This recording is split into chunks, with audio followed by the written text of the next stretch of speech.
Okay, well, hi everyone. Welcome to How PubMed Works, Automatic Term Mapping, or ATM.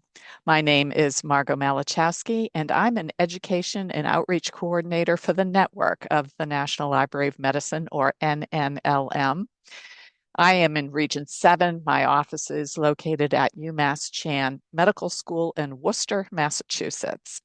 And I am here with Margie Shepard from the NNLM National Training Office. Margie is my production assistant for today, and she will keep an eye on both the chat and the Q&A to make sure I don't miss anything. Amanda Sawyer from the National Center for Biotechnology Information, or NCBI, is here with us to help answer your PubMed questions. So thank you to Margie and Amanda. Oops, let me just advance. Okay. Before we get started captioning, you can turn on captioning if you'd like. Just look for the CC button in Zoom to start the stream for yourself. So your microphones are muted to cut down on background noise, but we welcome your questions and comments at any time. If you have questions, please enter those into the Q&A, and Margie will be queuing up your questions as they come in, so you can go ahead and put them in anytime. And Margie will save them for us to address during one of our question breaks. Throughout the webinar, I will be asking you questions. So please put your answers in the chat and we'll remind you about that. And it'll make sense as we move forward.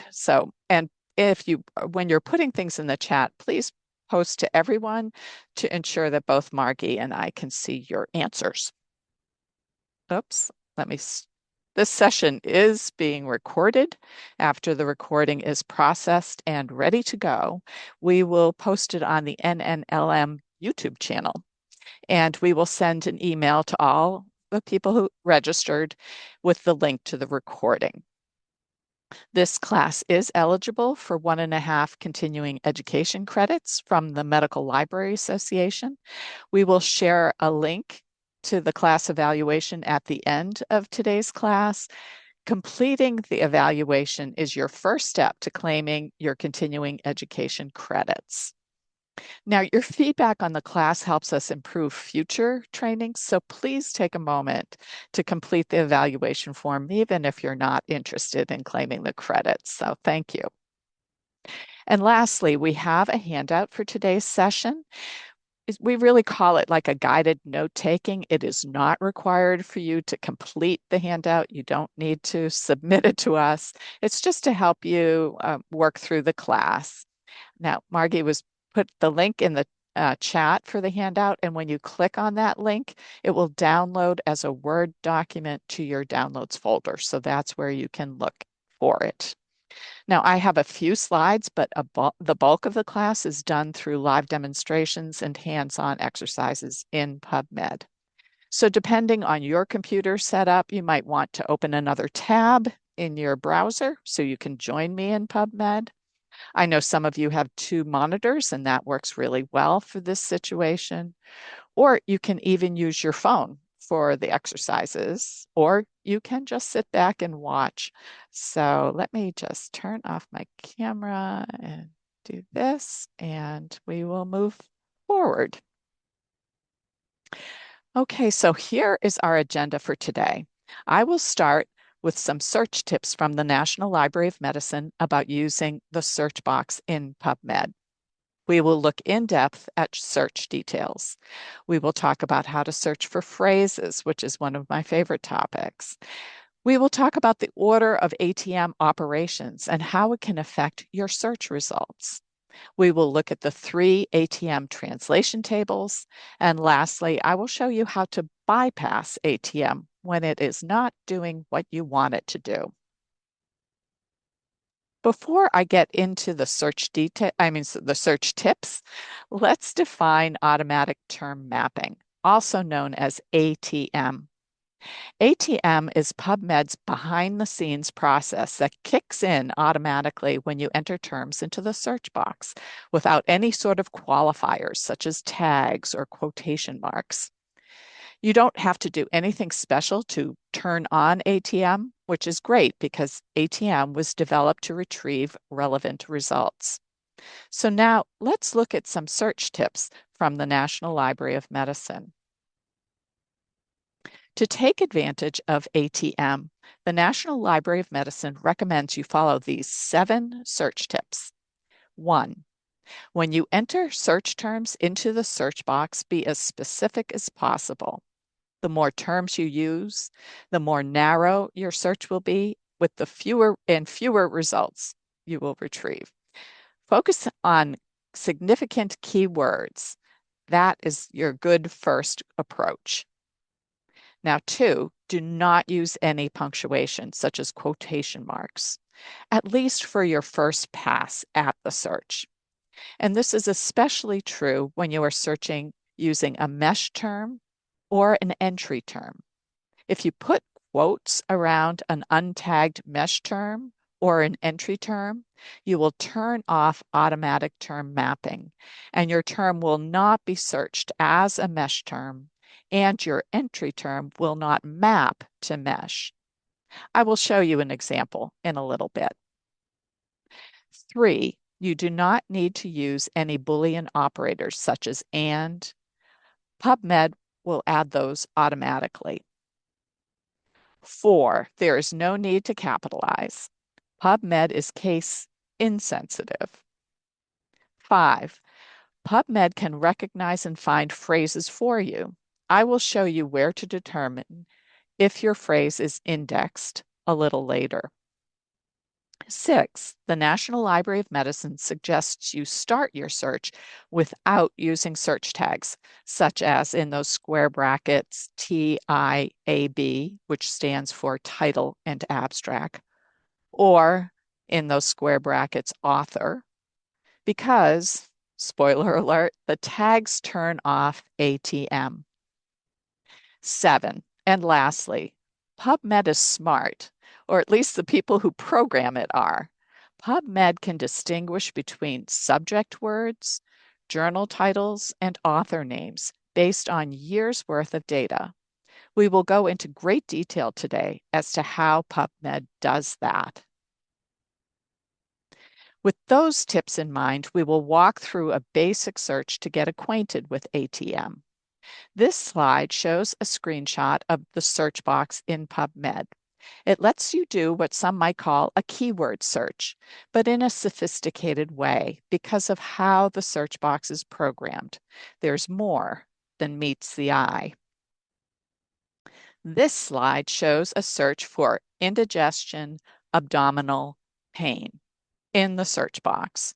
Notice that there are no quotes or tags and no Boolean operators in between the terms. It's just indigestion, I'm circling here, abdominal pain. To see how PubMed interpreted this search, we would click on the link that says Advanced directly under the search box here. And we would scroll down to the History and Search Details section and click on the right-facing arrow in the Details column to expand and show the search details. Now we are looking at the completed view of the search details. I entered a total of 3 words: indigestion, abdominal, pain. But you can see in the search details that PubMed did more than just look for those 3 words. You can review the search details in either the top area here or in the translation section just below. They provide the same information in just a slightly different format. The translation section shows how PubMed interpreted each of your search terms on their own line. If you enter multiple words into the search box, it can be easier to review your details here, so that we see that indigestion mapped to the mesh term dyspepsia, and that will bring in Medline citations. Those are citations with mesh terms. So here we have indigestion and it mapped to dyspepsia, which is a mesh term. PubMed also searched for dyspepsia in all fields, which will bring in non-Medline citations that include the term dyspepsia in the title and abstract fields. Next, we see that PubMed does not ignore the terms that you used. We see that indigestion, which is an entry term for the mesh term dyspepsia, was searched in all fields, even though it already mapped to a mesh term. And all those pieces were ORed together to expand your search. And then abdominal pain mapped as a mesh term. Again, indigestion mapped to dyspepsia, which is a mesh term, or dyspepsia in all fields, or indigestion in all fields. And here, abdominal pain as a mesh term, or abdominal in all fields, and pain in all fields, or abdominal pain, all fields. We got all of that from 3 words, and that is ATM in action. Okay, so Margie, any questions? This is one of our first question breaks. Yes, we have one question. Do tags or quotes turn off ATM for an entire search or just for the terms with tags and quotes? So they would turn off ATM for the search you are currently doing. I'm not sure, if you started a new search, you would have to either put the tags in or not for the second search. Does that answer the question? I think it does. Okay. That's the only question we had. So, Okay. yeah. I'm sorry, I'm gonna hop Yeah. in here and Yeah. just clarify, just in case this is what they were asking. If Okay. you're putting a double quoted term in the same search as other terms that don't use double quotes or tags, only the ones that use the double quotes or tags have ATM turned off. The other ones will still get translated. Ah, okay. All right, so now we will start digging into what is going on behind the scenes when ATM kicks in. When you use the search box to search for a term without quotes or tags, PubMed tries to match your terms against 3 translation tables that have been developed from the data in PubMed. And when I say data, I mean things like subject words such as indigestion and abdominal pain, journal titles, author names.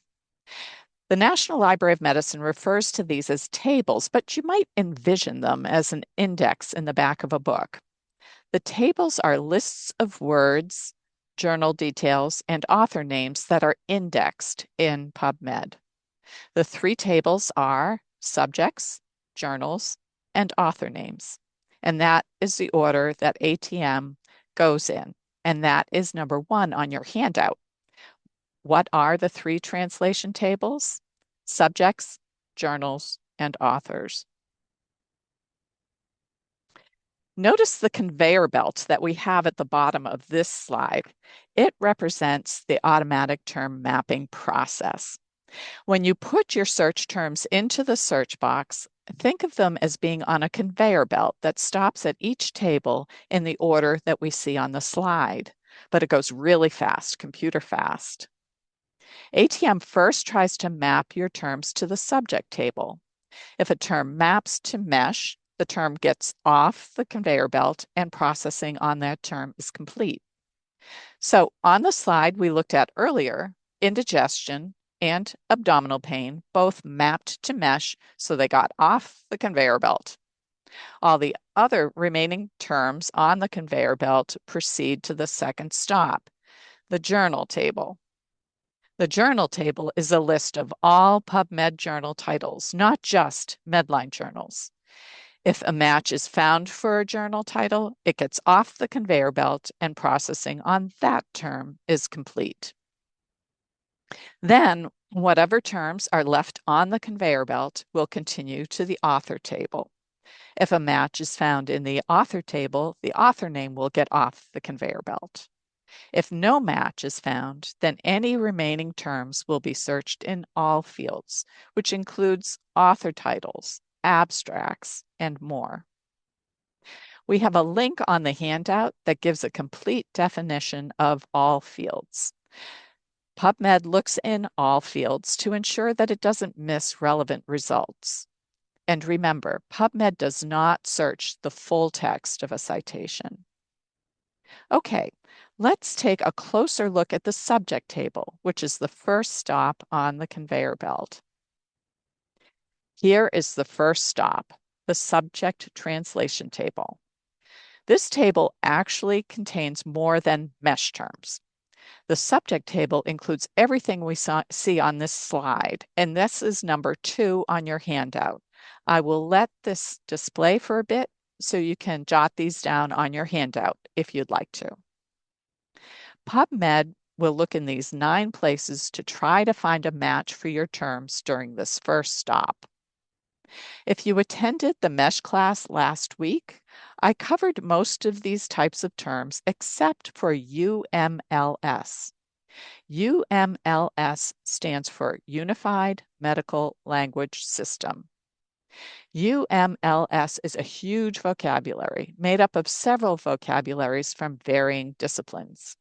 For example, the health insurance industry has a vocabulary, and the laboratory industry, such as labs where we get our blood drawn, they have a vocabulary. These vocabularies are all part of UMLS. UMLS is working behind the scenes in ATM. So why am I telling you this? Well, sometimes your terms will map to mesh, but it may not be obvious why they mapped. So I have an exercise I'd like you to try if you can. If you can, go to mesh. Margie will drop the link in the chat to take you there directly, and I will open up my second tab here, which will bring me to mesh.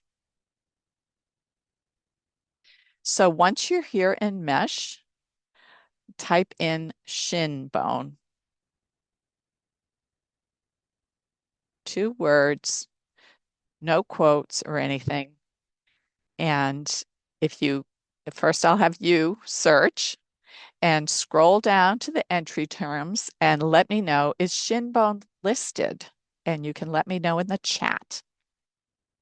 Okay, let me show you.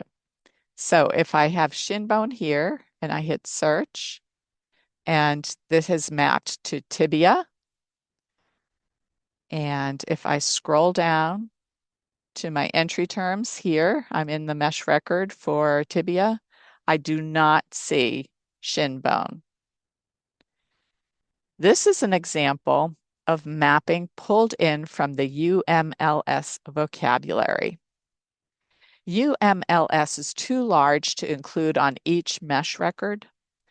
The bottom line here is that if your term maps to mesh correctly, we do not need to know how the mapping occurred. Okay. Let me go back to my slides. And here's another time to check in to see if you have any questions. So any questions in the Q&A? No, but we're having some issues with the chat, so I'll work on that. So Okay. thank you, everyone. All right. Well, I will take a break again for more questions. So I will get to them if you submit them, but we will move on. And now we will move on to our PubMed search here. So we're going into PubMed to do some exercises. Real quickly, Oh, sure. there, one question. Yeah. Is there a way to search UMLS? Maybe Amanda has an answer to Yes, I will put some information into the chat about UMLS. And then another question. I mine mesh entry terms for evidence synthesis, systematic review searches.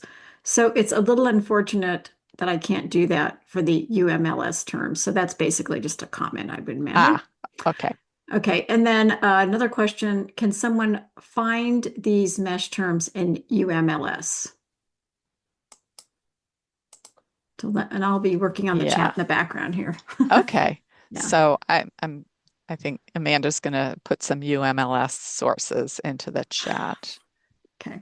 And Yes, and if those don't answer your question, feel free to write to the help desk and one of us can help you there. great. Thanks. Okay, so now we will do some exercises in PubMed, and we will start by working with the subject table. So I will put in, and you're welcome to follow along with me, backache as one word into the search box, and I will hit search, and I have no tags or quotes. And then I will click on advanced underneath the search box, and I will scroll down to my history and search details. And in the details column, I will click on this right-facing arrow or chevron to expand it. So notice that ATM did more than just look for that one word that I put in the search box. ATM is designed to bring in relevant results. The first thing we see is that backache mapped to back pain, which is a mesh term. And that will bring in Medline citations. Next, we see for all terms that are two or more words, such as back pain or abdominal pain, ATM will break the term into pieces and search for each piece anded together in all fields. Then that gets ORed with back pain, kept together as a phrase and searched in all fields. And that is ORed with backache, searched in all fields. And then lastly, we see an example of enhanced ATM mapping, and which includes plurals such as backaches. So here, backache mapped to back pain, which is a mesh term, or back in all fields, and pain in all fields, or back pain as a phrase in all fields, or backache in all fields, or backaches, plural, in all fields. Okay, so I have a question for you, which look for your answers in the chat. What does not appear in the search details box, but was included in our search? If you attended the mesh session last week, I covered this. Let me know in the chat.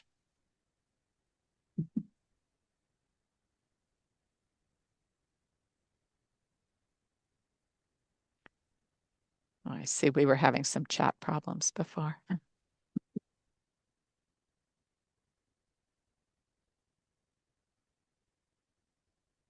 Here we go.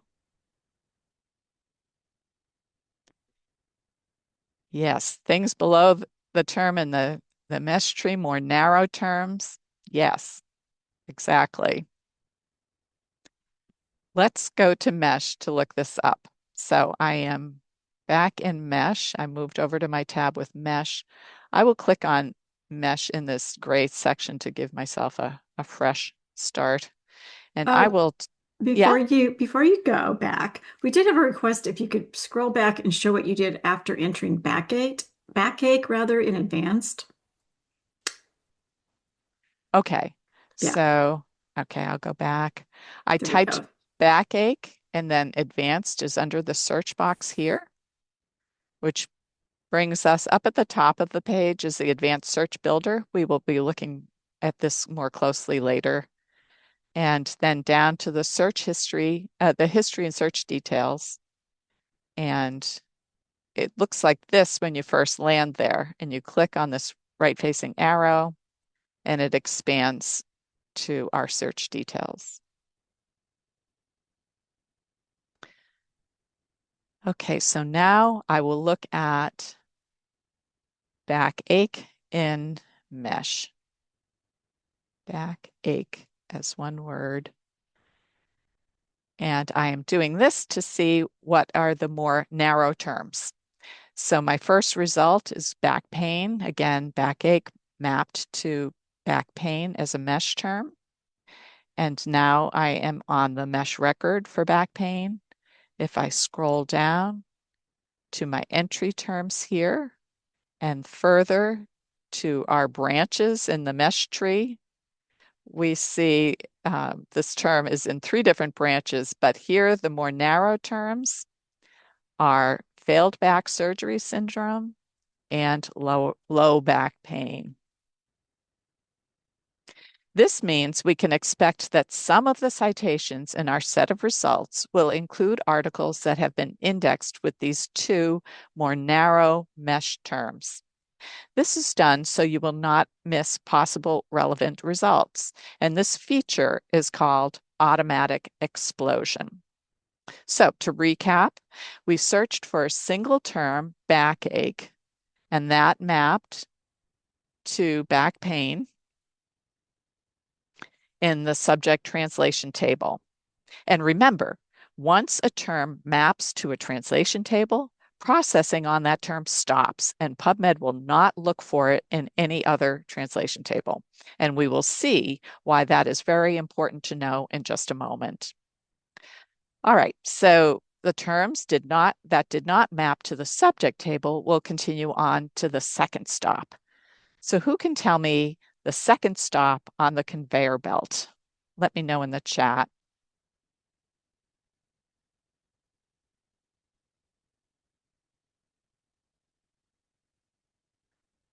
Right, journals. Journals is the answer, and journals is, and so let's take that answer into number 3 on your handout.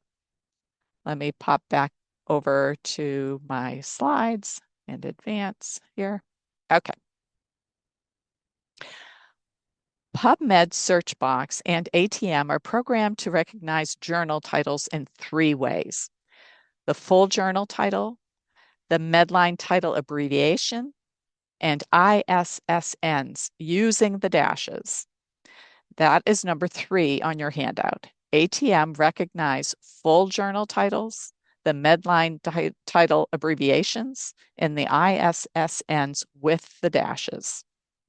If you enter just a piece of a journal title, an unofficial piece, PubMed will not be able to map it to the journal table. So let's give this a try. We are going to go back to PubMed.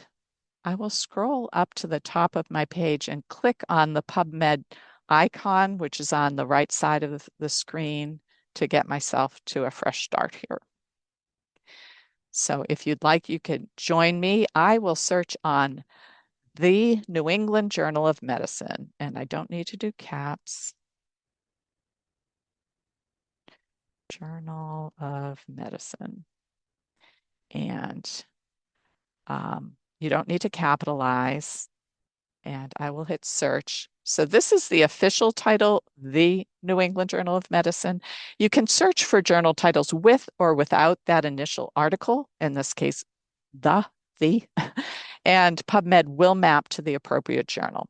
So here in my first search, I'm getting nearly 90,000 results. Now notice the titles. We're in the summary view of the results. Notice the titles here. This is the abbreviation for the New England Journal of Medicine. And also notice that we see the journal title in some of the, we see the title of the journal in the title of the citation in some of these. You see here on number 1 and number 4. So let's make our way back to the search details to find out what PubMed's automatic term mapping did. So I'm back up at the top of the website, and I will click on Advanced underneath the search box and scroll down to my history and search details and click on that right-facing arrow. And let's take a look at the translations section here. So the search details shows us that the full title mapped correctly to the journal table. This will bring in all citations from that journal. But notice what else it did. So here, this first part of it is the New England Journal of Medicine mapping to the journal title. The journal table. ATM also searched for the title in all fields. ATM broke the title into pieces and searched for each piece in all fields, even the word of. So here you can see that here. Now, when mesh terms are mapped to the subject translation table, stop words such as of are ignored. However, as we see here, stop words are included for journal titles. Now, if your goal is to find the citations from a specific journal, then you probably don't need all of this extra stuff that ATM will bring in by searching all fields. If you want citations from just that journal, you can copy the portion here. And I'm just going to scroll back up and drop it into the query box here and hit search. And that has run my search in PubMed. And we've knocked off about 1,000 citations by doing that. This tag is basically a command telling PubMed where to look. And in this case, it's asking PubMed to look in the journal table. Now, let's clear our search box here. So, the New England Journal of Medicine is known by people around the world, and it would be understandable if you think putting a partial title into the search box would get you the desired results. So let's give that a try. I will type in New England, Journal, and hit search. So as we scroll down here, we see this first one is from the New England Journal of Medicine, but these next three are not. And we are seeing mention of the New England Journal of Medicine more frequently in the title of the citation. Let's take a look at what our ATM did. So I will click on Advanced underneath the search box and scroll down to our history and search details and click on the right-facing arrow here next to our search for New England Journal. And we can see what happened. So New England mapped to the mesh term for the geographic region of New England. And the word journal mapped to the mesh term for periodicals as topic. So these terms got off the conveyor belt at the subject table. That's where the search went awry. It didn't make it to the journal table. And it drives home the point that you need to use the full title or the Medline title abbreviation or the ISSN number, because that is what ATM, the journal table, and PubMed are programmed to recognize. That said, for some journals, additional versions of the title are included in the journal table. You can find additional title versions listed in the National Library of Medicine catalog in the other titles section of a record. For example, you will see NEJM as a version for the New England Journal of Medicine. So, as we can see, ATM isn't foolproof, and a problem can arise when a journal is also a mesh term. So, what are some examples that you may have run into that are also mesh terms, journals that are also mesh terms? Let me know in the chat.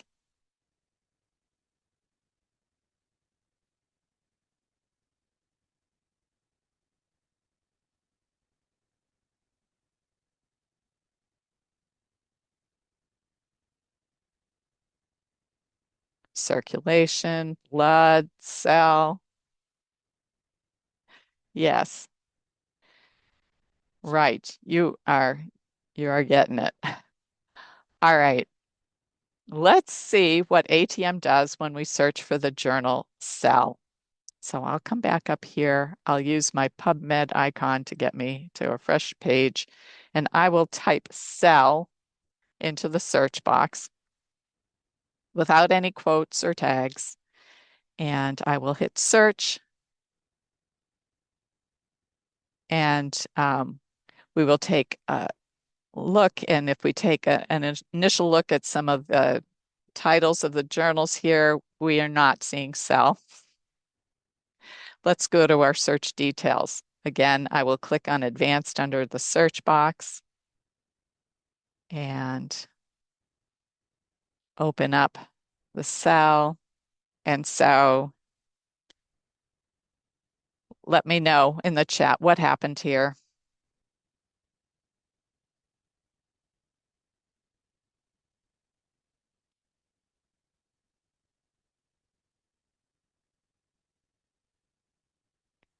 Yep, yep, the term mapped to a subject. It stopped at the subject table.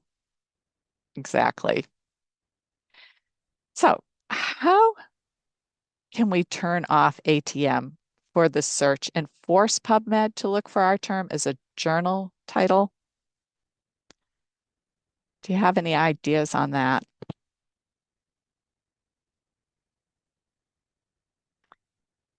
Yep. Quotation marks, tags, field tables. So the most effective would be to tag the journal with journal, or if you happen to know the ISSN, you can enter that and let ATM do its thing. So let's, rather than the, let me see, let me do this. I'll go back to the home page.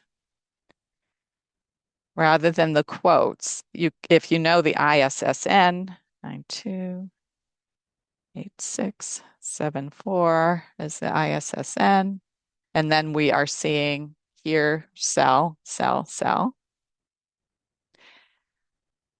Or we could use the search builder. So let's look at that part of the page that we've been skipping right over, the advanced search builder.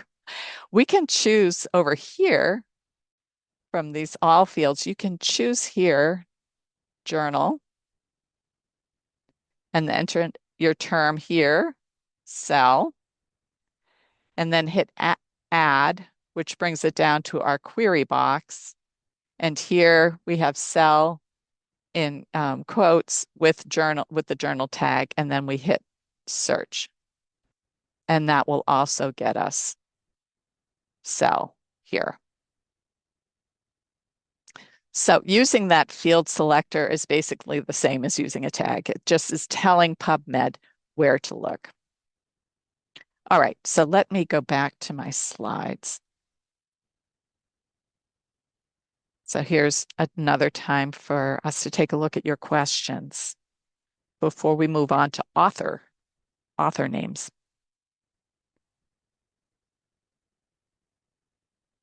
Okay, we have a couple of questions.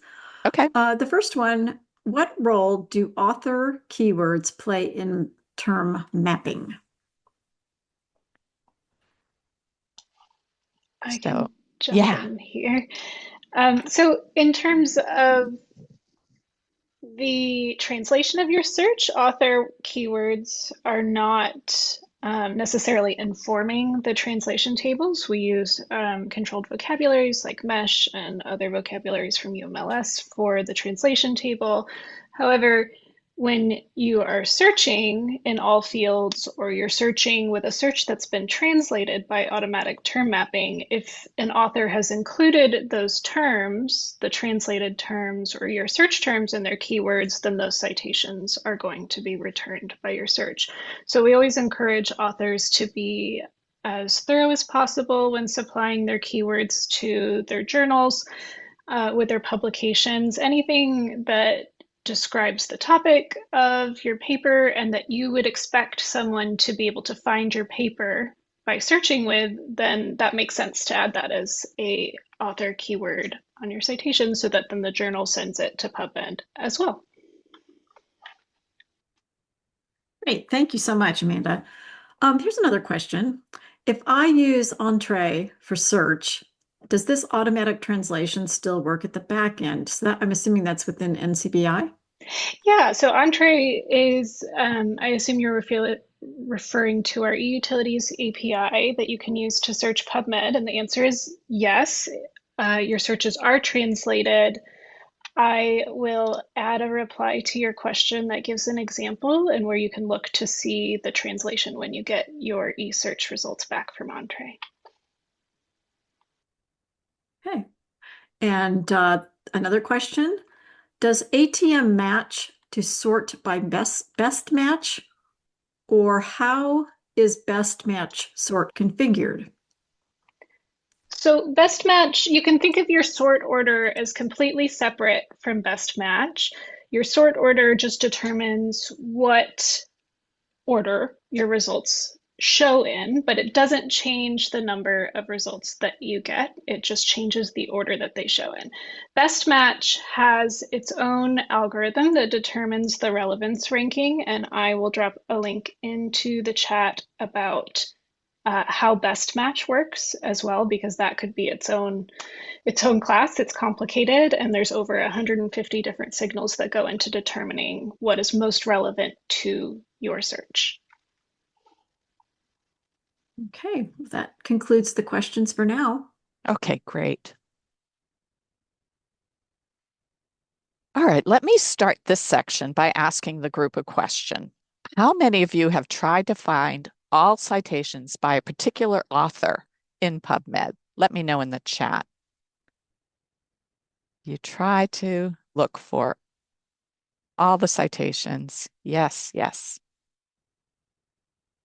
Now, how many of you have been frustrated by this process? Yeah, at times, yes. Well, I hope it makes you feel better that you are not alone. Searching for an author's name is the #1 type of search people do in PubMed. So understanding how PubMed and ATM are programmed to recognize a name will help you run a more successful author search. That said, searching for an author may still be imperfect. We will cover numbers 4, 5, and 6 on the handout in this section.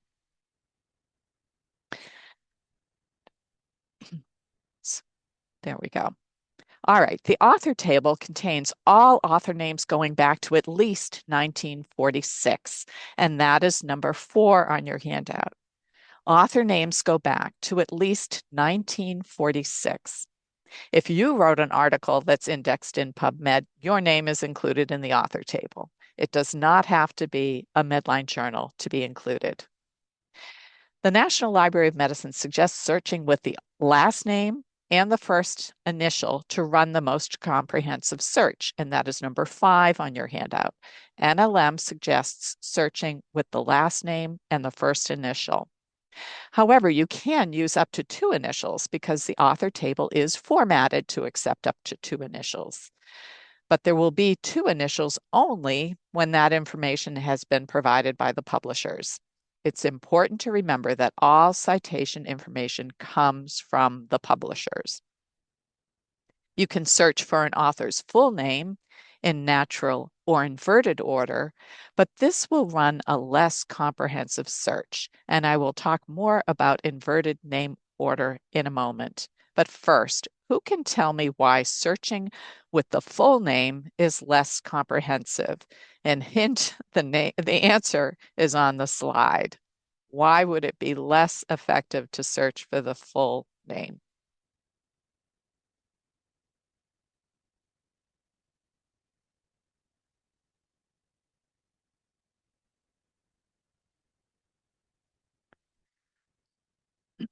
Exactly. Full names began in 2002. That is number 6 on your handout. PubMed began accepting full names in 2002. And remember, all PubMed citation data comes from the publisher, and only some journal publishers submit the full name, making this a much less effective search strategy. Let's go back to PubMed and run an author search from 7 different ways to see the impact that each name format has on our results. So I will come back here and let me start fresh again.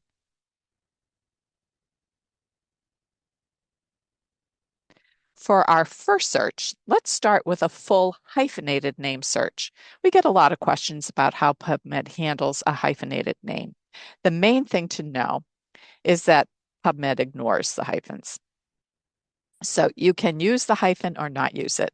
So Margie can drop the name of an author in our chat box, and we will be using Juan Gomez hyphen Reno. And this is a full name in natural order. So I'm hitting search, and I don't have any quotes or tags. And we get 234 results. So here we see, and it's bolded, this is our search term. So we have Gomez Reno JJ, Gomez Reno J, and JJ down here. And if we look at the results by year graph on the left side of your screen, we see that there are publications going back to 2003. We also get a notice here in a blue box above our results that says it looks like you're looking for an author. See how smart PubMed is? It knew we were searching for an author. So, and here is where I can demonstrate the sort order. You can change the sort order. This is sorted by best match. I could do most recent. It's the same number of results. It's just reshuffled. Let me go back to best match here. Now let's go to our search details. I'm clicking on advanced under the search box, scrolling down.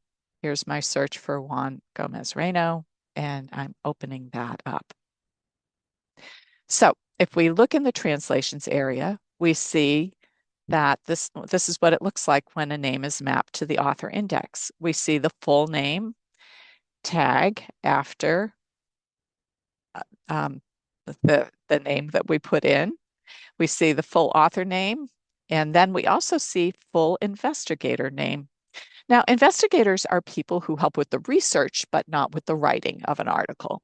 There's actually an investigator table as well. ATM will look at the author table and the investigator table when it senses you're searching for a name.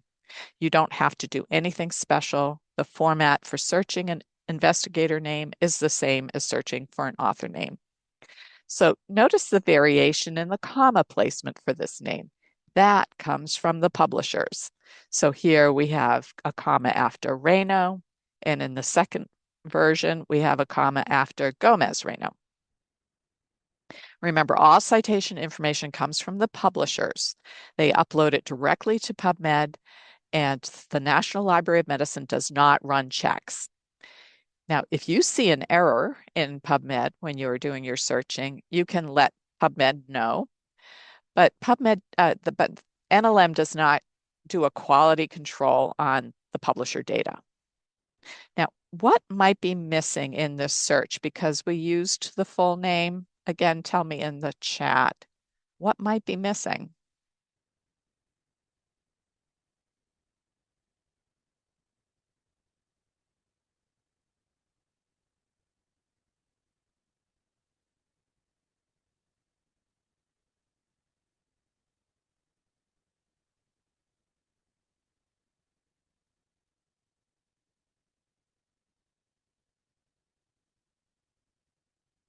Oh, yeah, articles that used his initials. Older articles. Yes. So let's take a look at that. NLM suggests that we use the last name and only the first initial to run the most comprehensive search. So this is our second search. We were going to go, I think I said 7 searches. So let's go back to PubMed and just do Gomez Reno J. Okay, so now we get 353 results. That's quite a bit more than we got with his full name, which was 234. And if we glance over at the results by year, we see we have work going back to 1979. And we would have missed all this earlier work by searching with his full name. The question is, do all these 353 citations belong to our Juan Gomez Reino? Well, PubMed tries to help us figure that out with a feature called Computed Author Sort. And this is our third search method. To use Computer Author Sort, pull up any PubMed citation in the abstract view that you believe is your author. So I believe the second one is my author. And so how do we know it's our author? Well, we have to do a little research. What does the individual write about? What is their research area? What type of doctor are they? What institutes are they affiliated with? Our Dr. Gomez Reino is a rheumatologist in Spain. So let me click on this. And if I scroll down, there's a lot of authors on this paper. And open up the affiliations by clicking on this plus sign to expand. Now here is our guy, and he is number 22. And so if we look at 22, it has this doctor located in Spain.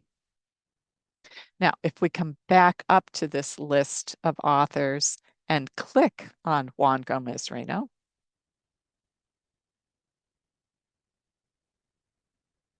PubMed will search for articles with the same author name, and the algorithm will bring articles to the top of the list that it has determined are likely to be by the same author, even if they don't publish under the exact same name or even at the same institution. And this is referred to as author name disambiguation. And we see a blue information box that says the results are displayed in computed author sort now. And we see up here that has changed. During this process, the similarity for each citation is measured by examining the metadata for the citations, such as co-authors, journal, title, affiliation, abstract, mesh terms, grants, and publication dates. So looking at these results, we see a couple of name variations. Some of them have just a single J right here, and then some of them have the JJ here. So PubMed pulls these name variations because author names are automatically truncated to account for varying initials. If you want to turn off the truncation feature and only search with this for this name with one J, you could do a tagged author search and put double quotes around the form of the author name that you want. So you could specify here with the quotes up here, and then put the square bracket and author and square bracket, and you could run the search this way. Also note that we have rheumatoid arthritis out here in the titles of the citations. So this is another clue that this is our author. Now, if your author uses a designation such as junior or senior, you could place that after the name. And this is our fourth author search. So I will clear my search box here and type in Gates, W, and then, oops, W, and then junior after, without any punctuations or tags, and click on search. And I get 2 results. Now, sometimes we have to tell PubMed which is the first name and which is the last name. And I think I saw a question like that in the chat. So here we go.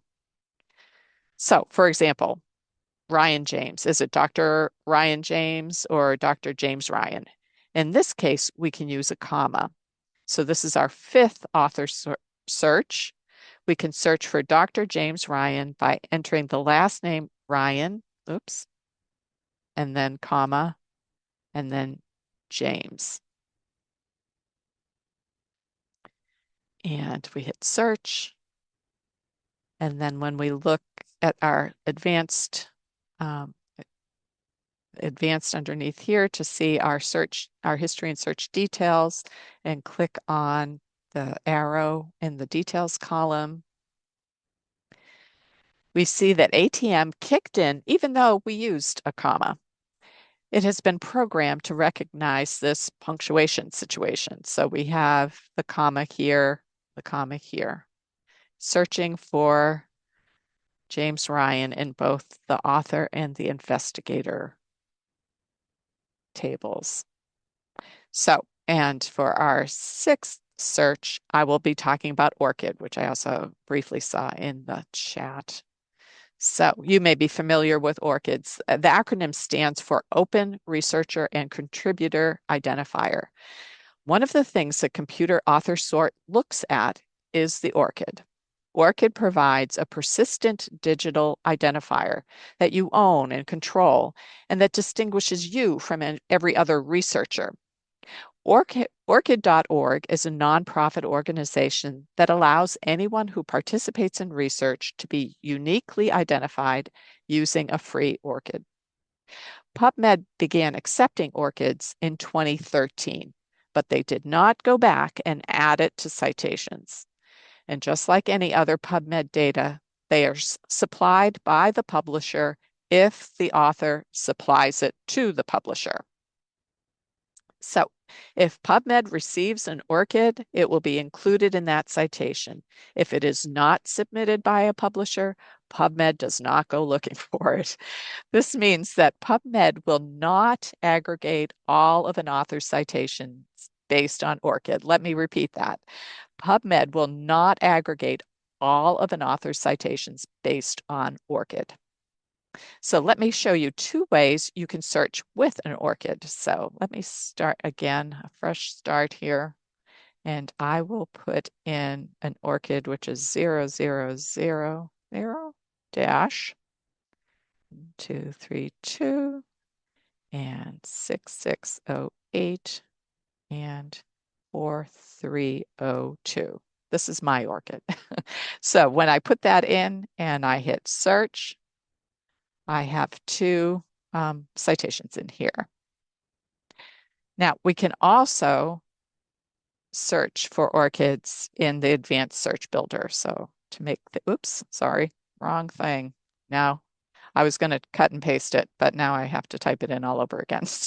So much for that trick. All right, so I am clicking on advanced here, and I am choosing in the fields here, author identifier. So once again, 2, 3, 4, 1, 2, 3, 2, 6, 6, 0, 8, 4, 3, 0, 2. All right. And I have to add it to the query box here. And now it is tagged with author identifier. And when I hit search, there are my same two results. All right, so the takeaway message about searching for authors is use the last name, space, first initial for the most comprehensive search. When you do that, the name will map to the author table and to the investigator index where appropriate, which covers all the years of publication going back to at least 1946. So one last author search. If you are searching for a very common name, and our former colleague, the recently retired Rebecca Brown, has a fairly common name, then you can add additional information to narrow down your search. So I will clear this. Rebecca has one citation in PubMed. But if I put Brown R and hit search, there's over 15,000 results. But if we add NNLM after her name and hit search, we get the citation that she's associated with. Okay, So those are all the ways to search for authors. Margie, how is the Q&A doing? Okay, well, I answered one just for you because it had a question about adding a comma versus to the last name after the last name of an author versus just last name space Mhm. initial, which is the most, and you answered it. It is the most comprehensive search method. Okay, so here's a question. If you do not know the discipline of the author and you have a common name, what other indicators can help narrow down the search using best match? And I think you just showed that, but maybe you can just talk about it a little bit. Okay, so you don't know. So you don't know the discipline. Like it Mhm. just be like maybe like the example with Rebecca. You Right, knew where she was from. right. So what other indicators can help narrow down the search using best match? Yeah. Amanda, do you have any additional ideas other than if you don't know with a person what they're affiliated with or their discipline? Yeah, that is challenging. I think affiliation and discipline are the two most common things you'll find to help you differentiate between authors. Others have mentioned orchids, but I'm assuming you probably wouldn't have an orchid if you don't have the discipline or the affiliation. If you know other authors that they have commonly published with, you could try searching for their names together and see if that leads you to some of their papers. Um, or if you know of a specific paper of a DOI or some other article identifier, you can start from that paper and then use the computed author sort feature by clicking on the author's name on that abstract to take you to the search results. And the computed author sort should hopefully help group them into similar groups so that you could find other papers by them. But if you're having trouble with an author search, if none of those steps are helpful and you're still having trouble, feel free, like always, to write to the help desk. We're always happy to take a closer look at something and see if we can help. Deborah Yeah. remarked that that did help. So the ORCID and NNLM helps. So thank you. There's a question back here in the chat. I'm not sure. So the question was, so you just used this, well, was it more of a comment? Sort option for this. And I'm not sure Yeah, let what me you would, show. I yeah. just want to show here's so we talked about it being sorted automatically, but you can change the sort orders here. And isn't there a computed author sort? You can only get to computed author sort by clicking on an author's name. So you can Ah, sort by the author, the first author name, and that's just an alphabetical sort. But all right. computed author sort is only available by clicking on a All name. right. I'll just choose someone randomly. And then it's available for you. Yeah. Okay. All right. Thank you, Thomas, for putting that in the chat, that it was during the computed author sort discussion. Another question, and this might have, it says, will that help with the issue with search translations for hyphenated names? And I think that's when you were talking about authors and how to enter them. So if you have, say you have a hyphenated name, what would be the best way to do that? Yeah. PubMed just ignores the hyphen. Hyphen. Okay. So you could leave the hyphen out. Yes. Okay, great. All right. Well, thanks everyone for those great questions. Yeah. All right. Okay, Margot, you can move All on. right. So sometimes ATM does its job, but it doesn't map or translate your terms the way you intended. And we saw that. Let's start again. So well, we saw that when we looked at Sell the Journal. This is something that can also happen when you search for a phrase. So let's try an example. Let's search for the phrase pressure point, singular, in the search box. So pressure point as a phrase in the search box, no quotes or tags, and take a look at the results. So here we have pressure point. We're seeing esophageal pressure, leak point pressure. This is not exactly what I wanted. So let's take a look at our search details. Again, click on advanced under the search box, scroll down the page and open this up. The details show that ATM did a lot for us, but what it didn't do is keep the phrase together. And that's what I wanted. So we have pressure and all sorts of variations here and point and all sorts of variations here, but it didn't keep the phrase together. So in cases like this, when you've verified in your search details that ATM did not map your phrase correctly, the National Library of Medicine suggests trying double quotations around the phrase. So I want to edit my search here, and I will just come over to my results. You'll see on this in this search details box, the results has a column here, and this is a hyperlink that takes us right back to our results. And let me just edit my search here by putting the quotation marks around it and hit search. And so now we have 243, and we're seeing the phrase kept together, which is more of what I was looking for. However, using quotes does not guarantee that PubMed will find the phrase as you entered it. So let's use the search box again. Let me clear this and enter the phrase dog wheelchair. Now, this phrase came up when we had a colleague whose dog had some mobility issues, and they were looking for in PubMed to see what they could find. And if we hit search, we are not, again, we're seeing a robotic dog and wheelchair, manual wheelchair, and mobility service dog. This, again, is not what we are looking for. If we click on advanced here and come down, and once again, we are not seeing what we want. If we click again on our results here to do the little edit and put our quotation marks around here and hit search, we have an alert. Quoted phrase not found in phrase index. So let's look at the search details to see what happened. So I will go here, and here I have that alert. Again, it says quoted phrase not found in phrase index. So what does that mean?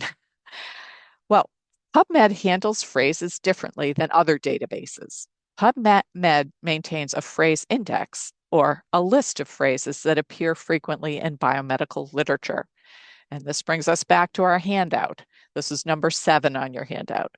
Phrase index is the name of this feature. So let's scroll back up to our advanced search builder again, and I will show you where to verify whether a phrase is indexed or not. We can use the search builder to determine if our phrase is indexed. So we will leave this part at all fields, and I will put in pressure. Oh, let me do the dog wheelchair first. Dog wheelchair. And I'm not going to click add. Instead, I will click show index. Now here is where the phrase would show up if it was in the index, and we are seeing that it is not. Now if we clear this and try our pressure point, oops, phrase, and again, click on show index over on the side underneath the add button. Here we see pressure point with 246, which is the same number that we got when we ran the search. So if the phrase you're looking for isn't included in this list, then PubMed cannot return results for your phrase, and you'll need to kind of think of other terms or other ways to describe what you are looking for. Okay, so let me head back to my slides and another question break. Is there anything I can answer or Amanda can answer? Yeah. So in the chat, this kind of still goes back to our author searching, and Uh-huh. uh, will adding a comma help with the issue with search translations for hyphenated names. With hyphenated names, you can get, uh, for instance, you could use Gomez, comma, Reno, space Juan versus Gomez, Reno, comma, Juan. If you search Gomez hyphen Reno Juan in the search translation, being as comprehensive as possible, this wasn't the best option. So I kind of think I know the answer to this, but I'm going to defer to y'all. So, Amanda, do you want to untangle that? Sure. And the answer, Leah, is yes and no. Okay. Author searching is really challenging, especially because people's names, especially when they have more than one surname or they publish under a couple of first names or a first name and a middle name. And then the publisher sends us that data, and things sometimes get jumbled up. So when you're searching for a name, you just use the author field tag. But when the publisher sends the data to PubMed, they are sending things explicitly tagged as the first name and the surname. And the first name field includes whatever they've said is the first name and potentially middle initial, and the surname includes all of the names that are the surname. But in this case, with Juan Gomez Reno, if you know with 100% certainty that this person has always published under this specific name with this specific segmentation of their name, then using the comma could be helpful. Using a hyphen can be helpful. Specifically searching with the last name, first name structure is helpful, but that's not always the case. And this, you can actually see this with this particular author name, that if you search for it as Juan Gomez Reno instead of, so first name, surname, you'll see that you'll get 2 more citations than the other way that we did it. And that's just because one publisher supplied 2 articles to us where they put Gomez in the first name field instead of in the surname field. So normally when we find these, we correct them or we ask the publisher to correct them. But we're not able to find them. There's millions of citations added every year. So that's a long way of saying that being comprehensive, in my opinion, with author names is always the best place to start. And you should search for any variation of that name that you think that person may have published under. Usually that means surname and initials. But sometimes when multiple surnames get involved, it gets complicated. Then if you have too many results, you can start narrowing it down from there because you'll be able to see what you're excluding without having to worry about cutting out relevant information. So that's a lot of details to say. Author name searching is hard. Definitely, if you maybe forget some of the things we talked about today, refer back to your handout or read the user guide. There's a section just about searching for authors because it can be so hard. So we have a specific section about that. And then also feel free, again, to write to the help desk. It is very complicated to search for people's names, unfortunately. Thank you. I really appreciate that answer too. All right, so we have one more question. If I specify human to avoid animal studies, but the article isn't tagged with human, will the article show up? No. So the filter sidebar on your search results page, I'll just go. Perfect. Navigate there. Yeah. A lot of these filters, they use mesh terms to filter your results. And so human should show up in the additional filter section, I believe. Okay. Scroll down under species. Yeah. So if I click on it. Yeah. And there's a little tooltip, the eye circle tip there to tell you more information about how these filters work. And if you click on that eye, it takes you to the part of the user guide that talks about how that filter specifically works. Right and in here. this case, it's using the mesh term. Yes, that's it. So when you click on it, it takes you to the user guide. and talks about how this filter works. It's using a mesh term. So when you use this filter, it is limiting your search results only to citations that have been indexed with mesh terms, which is only the Medline subset. So any PMC citations that aren't part of Medline journals, they are not included in your search results.